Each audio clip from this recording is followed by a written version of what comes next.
everyone, and thank you so much for coming back to my channel. What's it like to be the one that he turns to when he's out of answers? What's it like? I bet you're all shocked to see my face here. I know I haven't posted in quite a while, so thank you for sticking around if you are still here. I firstly just want to say thank you so much to everyone that has reached out to double check that I'm doing okay. There's been quite a lot going on in my personal life lately, so I haven't really been in the frame of mind for posting or like filming and editing it. I don't mind the posting part, it's just the filming and editing which I haven't gotten around to. So yeah, thank you everyone who has reached out. I'm doing okay now. There's still a couple of things that I am dealing with that are ongoing, but for the most part I am a lot better. I'm going to try and just give you guys a life update, and then hopefully over the next couple of weeks get back into my filming and cleaning. You guys need to let me know if you're interested in some more sort of different types of videos, whether it is more food related, family related, vlogging, anything you guys want to see on my channel. Just let me know, because I am quite interested in mixing it up a little bit and getting a little bit more variety on what I can do on this channel. Make sure to let me know down below in the comments if you have any ideas. But basically, to give you a recap of what has been going on lately, if you've been following for a while, you'll know that I did unfortunately lose my wee granny back in December. I was very close to her, so I did struggle a lot with that over Christmas and the beginning of the year. It just hits me quite often, and there's days that I just want to go and visit her, obviously, and yeah, I just really struggling with that quite a lot. So I unfortunately have been dealing with that. And then I did also unfortunately suffer a miscarriage back in February. I found out I was pregnant I found out I was pregnant in January, late January. And I think maybe I was about 6 or 7 weeks when I suffered the miscarriage. I did do a video on that, explaining what happened in a little bit more detail, so I can link that above for you guys if you're interested to watch. But yeah, I dealt with that, which was quite horrible as well, and I have struggled a lot with that. And then to add on top of that, I had a little bit of a scare, which I'm going to explain about now. So I have suffered with a lower back pain for a good couple of years now, but last year it's been really bad, and I've obviously tried the physio, I've tried medication, I've tried just doing everything that I've been told to try. Eventually my doctor did refer me for an MRI of my lower back, because we obviously just need to make sure that everything's okay. So I went to that, and that was a horrible experience because I didn't realise how claustrophobic I am. The people were lovely, but I was in there for about 20 minutes, but I had to wear my mask as well, which made it feel even more claustrophobic, and it was a really tight one that I went to. And I remember being told that you can be in there for up to an hour, but obviously I was only getting my lower back checked, so it was about 20 minutes. And I tried to keep my eyes closed, and I remember at one point I did open, and literally the top of it was there, and I freaked out, and I managed it. 20 minutes, I did it, I was okay, and I thought, oh, please don't let me ever have to do this again. So I did that and had to wait on the results for that. So about 2 weeks after that, I got a phone call from my doctor to basically say that the lower part of my back was okay. They saw what they called a lumbar spondylosis, I think that's what you call it. I'll put it on the screen. And basically it's a very common thing. I think it's like your back just basically deteriorating, and physio, rest, everything, it can be fine. It just hasn't bothered me too much since then. I've been taking it a little bit more easy and just trying to stretch it out a little bit more. So that's actually okay, and it's very common to get that. But what they did see at the top of my spine was, I've got it written down, he called a possible T2 hypertension lesion in my lower thoracic cord, if you understand what that means. So basically it looked like there was, when he showed me the scan, it looked like there was this lighter part on the top of my, the bit of my spine, and they weren't sure if it was fluid or if it was something else. And lower thoracic cord plaque was the words that I remember my doctor telling me. And if you Google lower thoracic cord plaque, which I know you shouldn't, but my doctor didn't really know much about it and obviously had to refer me to a specialist. If you look that up, it instantly comes up with MS, multiple sclerosis diagnosis. So that's what they essentially were checking for. And so when she told me she had to refer me to a neurologist, which obviously to me, I thought my brain, what are they checking my brain? Neurologist, obviously spine, neck, back, whatever. They had to refer me to that to see what they would say about it. I was a mess. I had about 6 weeks between getting that phone call and getting my referral in. 6 weeks, maybe even longer. And I just wasn't myself for those 6 weeks. Like absolutely everything was going through my head. I had every disease under the sun. It was scary because my doctor didn't know too much about it. I didn't want to Google too much because you get information you probably shouldn't hear about, and you get all the worst diagnoses on Google, so I didn't want to do that. but MS was basically what I was being told, MS diagnosis. So that's what they were going to go check for. So eventually I got my neurology appointment through, went in to see him. It was lovely, really good. I was able to take my husband along with me, which I was so thankful for, because I thought if I get told anything, I'm not going to be able to take it in. So that was kind of a really, really nerve-wracking experience.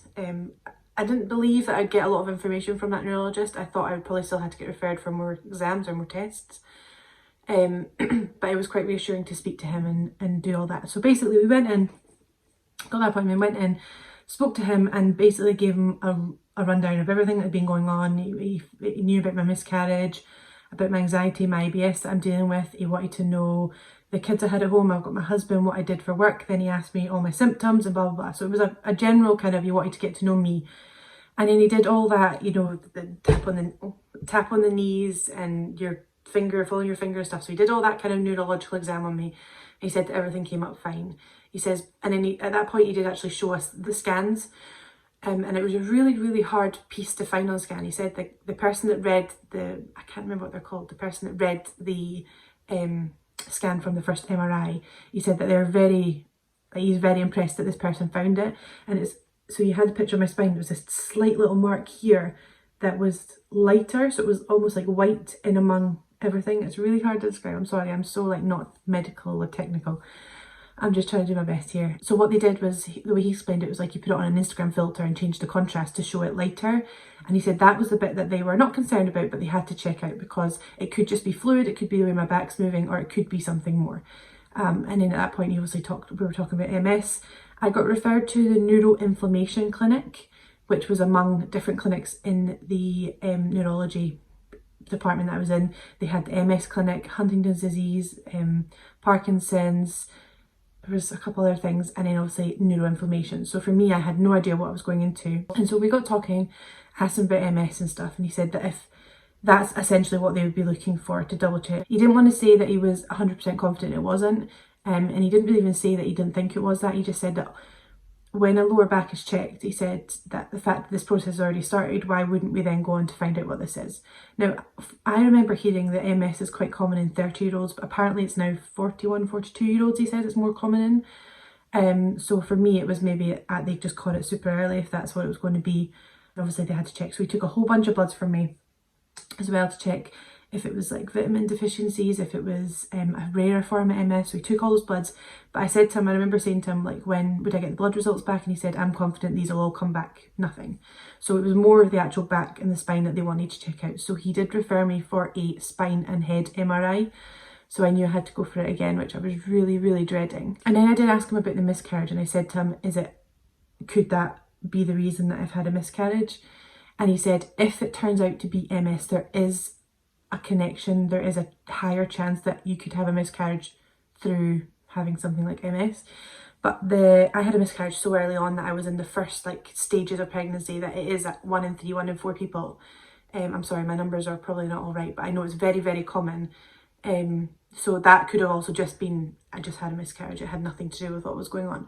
So obviously when they say that, I was a bit more panicky, but I needed to get all these tests to be sort of told and reassured to what I had and what we were going to do. So I had every possible diagnosis, I had every negative thought in my head, but I had to wait and see, didn't I? So eventually I got referred for that MRI and I got a call. So it was about 2 weeks later I managed to get in.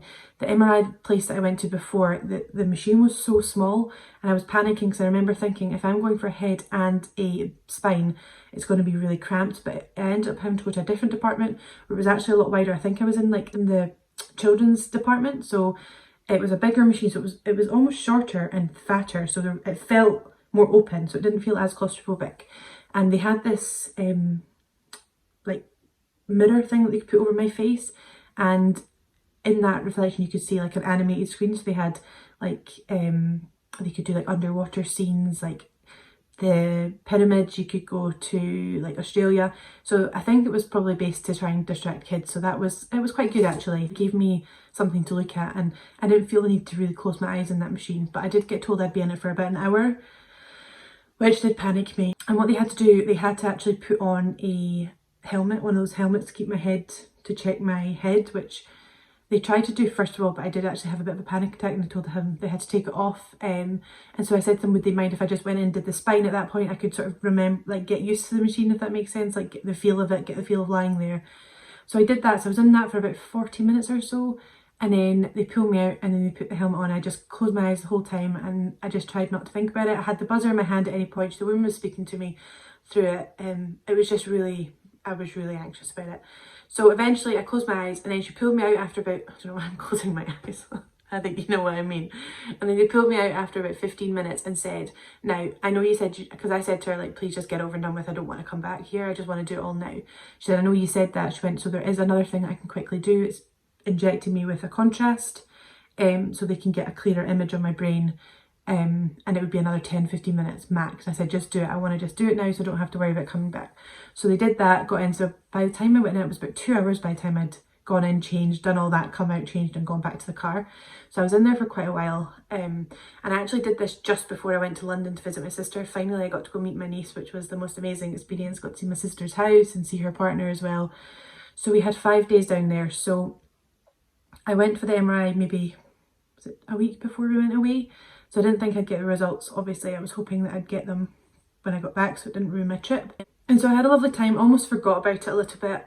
And then I got back and maybe a couple of days after I got back, I got a letter through the post because I was going to phone my neurologist because I'd received a letter before I went away to say that I've got another neurologist appointment in August, like at the end of August. And I thought there's no way I'm waiting till August to find out the results. So I was going to phone, I got to phone that Monday.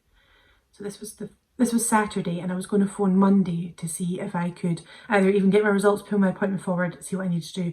But I received a letter, or a copy of a letter that he sent to my GP explaining the results and what was going on. I actually have the letter in front of me. And so basically he said the MR imaging of the whole spine was normal with no areas of abnormality. Clearly this is a reassuring result. So that was amazing. And the MRI of the brain found no evidence of MS. There is a single area of abnormality in the cerebellum, but the radiologist noted that this had been present on a CT scan back in 2019. Although the cause of this abnormality is not clear, its long-standing nature is reassuring. So back in 2019, I had had headaches for a long time and I got sent for a head CT. Now, I remember clearly not being told anything was wrong with those scans. They never said anything because I would have freaked out the way I freaked out about this whole appointment. I would have freaked out that, oh wait, there's an abnormality, why are they not figuring this out? Nothing was ever said to me. So the fact that they're saying I did have an abnormality back in 2019, but that was never told to me. He did say its long-standing nature is reassuring. They are going to maybe do some more tests when I go back to see him in August, but they don't seem too concerned. The biggest thing here is that my spine and head were clear of MS, so I do not have an MS diagnosis, which is amazing and super relieving. But I just really wanted him to say, like, you're fine, go away, enjoy your time, like, just don't worry about anything anymore. But the fact that this is now lingering over me, I know I've got the MS clear, but what is this? So they basically said, given the normal spine results and lack of support of a diagnosis of MS, it's a clearly excellent result. So that is amazing. I am really happy that I don't have MS. But yeah, we wonder what is going on in my head. My husband says I'm just crazy, but there's obviously an abnormality. And he was with me back at that CT back in 2018 and I never got a result. I got told I got a clear result. So what they've seen, I don't know. I was thinking about whether do I phone my neurologist and try and get an early appointment, do I wait till August and just take my time and just enjoy the fact that I don't have MS, and I'm reassured that he's not too concerned. I mean, he said the single area of abnormality in this brain scan seems to be long-standing, but I would recommend that we monitor it with a further scan when I meet Stacy back in the clinic. So it sounds like I'll be going for another brain or head MRI. Fingers crossed it's nothing too serious. The fact that it's been there since 2019, nothing has ever been said about it. I just have to wait and see now. So, I mean, I might still try and get an early appointment. I mean, the end of August is so far away. So I've still got 2 months. Hang on, what are we in? June, July, August, yeah, 2 months. Yeah, been struggling a lot with my health and my mental, like, motivation. So you can probably see the dust all over that TV. I need to clean it. My husband and I have been doing some work in our garden. We've been doing a living room, sorting the living room out, and I've got like a makeup station here now. So I'll show you all that in future videos, but for now I just thought I would give you guys an update. Hopefully over the next week we'll get some videos filmed for you guys and uploaded and get my motivation back and just get back on track and then just keep myself busy. I need to keep going. They don't seem concerned. They would have pulled me straight in if it was something really serious, but they obviously do want to check further at what this abnormality could be.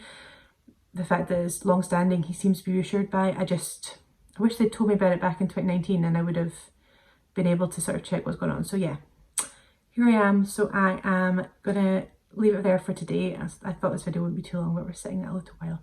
I just thought I'd give you guys a quick update to let you know where I am, what I've been doing, what I've been dealing with, and hopefully I will be back filming very shortly. So thank you so much for all sticking by. I really appreciate it. I'm sorry I haven't been watching people's videos. I've just been a little bit caught up in my own self lately. So I'm going to try and get back to watching my friends' videos, try and get back to replying to comments, and try and get back to sort of filming and putting some videos up there. So thank you so much for watching. I hope this has cleared up where I've been. If you have any questions, please leave them down below.